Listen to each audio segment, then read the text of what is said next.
As you probably know, iOS 16 has been recently introduced and there are many new features and things that people talk about. But in this video I'd like to focus only on the Safari and what's really going on with this app, what are the new changes, so let's just get into it. Of course, as of right now, iOS 16 is only available for the beta testers. It's not publicly out just yet, but soon it will be, so it's definitely a good idea to know about the new things.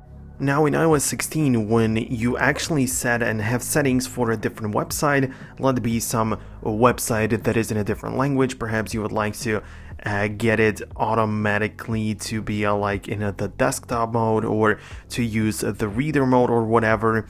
Well, if you have these settings enabled for one specific website, then these settings will be synchronized automatically with all other devices whenever you access the very same website.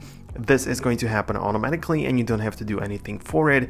Just set up the settings for one website and it's just going to be the same on the other.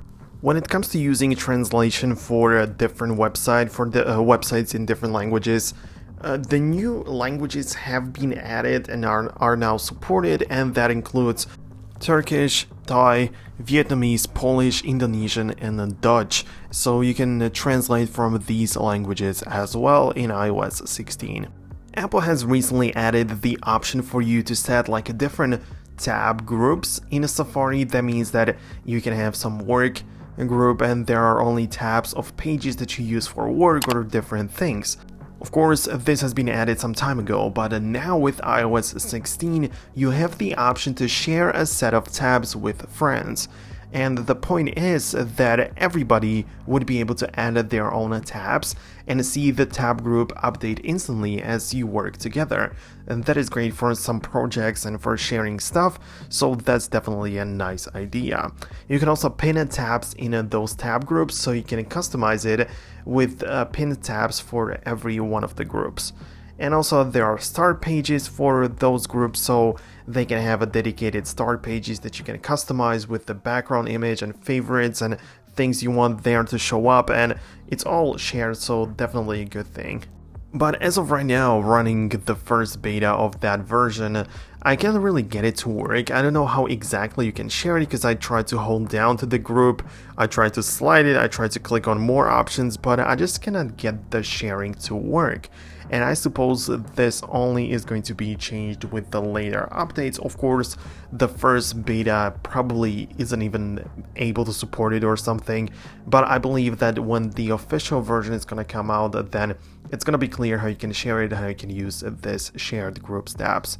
Another change has been added to strong passwords, and as you know, since iOS 12, Safari allows you to automatically create strong password for setting up and signing in to new websites and new things. So it just like suggests like really strong password which is saved in the cloud keychain, and every time you access the website, the password is going to be typed in automatically, so you don't even have to remember it, and that's the whole point.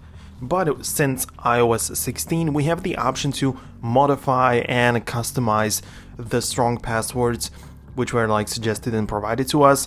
Because, for example, on one website may ask you to include some special characters or capital letters or numbers and stuff. So yes, you can customize it in that way and even change the strong password according to your will. So that's definitely good.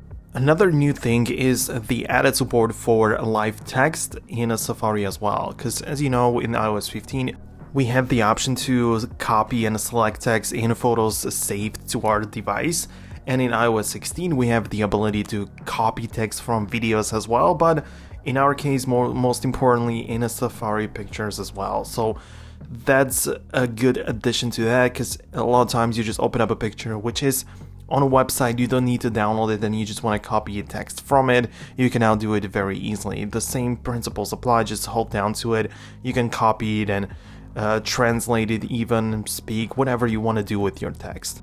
And last but not least, if we compare the setting pages of the iOS 15 versus 16, there aren't many changes at all. I mean, I would say nothing except for one addition, which is, like already mentioned in the settings, to synchronize the website settings across your devices, so you can enable it and disable it if you don't want to. So Yes, this has been added, but besides that, the setting page is exactly the same. No new things have been added, so that would be pretty much everything what there is new to Safari with iOS 16. And saying this, I want to say also that I'm grateful for you sticking by all the way to the end of the video. I really do hope that you enjoyed it and found it valuable. For more information like these and videos like these in the future, make sure to subscribe and hit the thumbs up because it does help the channel. Have a great rest of the day and we can see each other in the future.